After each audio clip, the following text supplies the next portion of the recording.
નમસ્કાર વિદ્યાર્થી મિત્રો, કાયમી ભરતી પહેલા મહત્વનો પરિપત્ર જાહેર. આંતર શિક્ષણ વિભાગનો મહત્વનો પરિપત્ર છે અહીંયા જોવા મળી રહ્યો છે.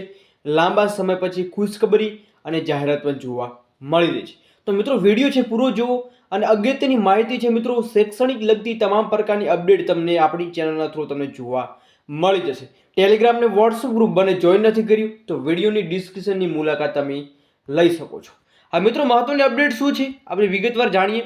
તો તમે સ્ક્રીન ઉપર તમને જોવા મળી રહ્યું છે, થોડું ઝાંખું દેખાતું છે, પરંતુ મિત્રો આપણે હું એમ તે તમને એનું સાંભળાવું કે શું માહિતી છે આપણને જોવા મળી રહ્યું છે.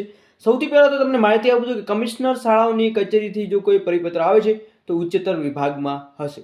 તો ઉપરોક્ત વિષયને જણાવવાનું કે સંદર્ભમાં દક્ષ પત્રથી અંતરે જિલ્લાને નિભાવવા ગ્રાન્ટ ત્રીજા ચોથા હપ્તાની ગ્રાન્ટ ફાળવવામાં આવેલી હતી, જે અન્ય કચેરી દ્વારા જુદી જુદી શાળાઓમાં ગ્રાન્ટ ચૂકવવામાં આવેલ છે. તો મિત્રો ગ્રાન્ટથી અમુક પ્રશ્નો ઉકેલવામાં આવશે. શું પ્રશ્ન એ તમને આજે બતાવવાનો છું.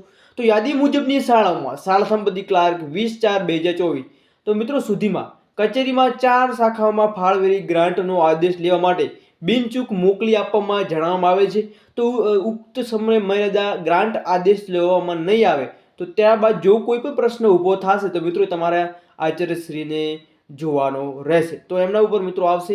જો કોઈ પ્રશ્ન છે તો આ પરિપત્ર છે કમિશનર કચેરી ખાતેથી આપવામાં આવ્યું છે. અને મિત્રો આમાં જે ગ્રાન્ટ આપવામાં આવ્યું છે જેમાં શિક્ષણ લગતી તમામ પ્રકારની જે ઉપયોગ છે એ આમાંથી લેવામાં આવશે. પગાર બાબતે પણ કોઈક નવી અપડેટ જો આ ગ્રાન્ટને રિલેટેડમાં આવે છે તો મિત્રો જણાવવામાં આવે. ત્યાં સુધી જય હિન્દ, જય ભારત.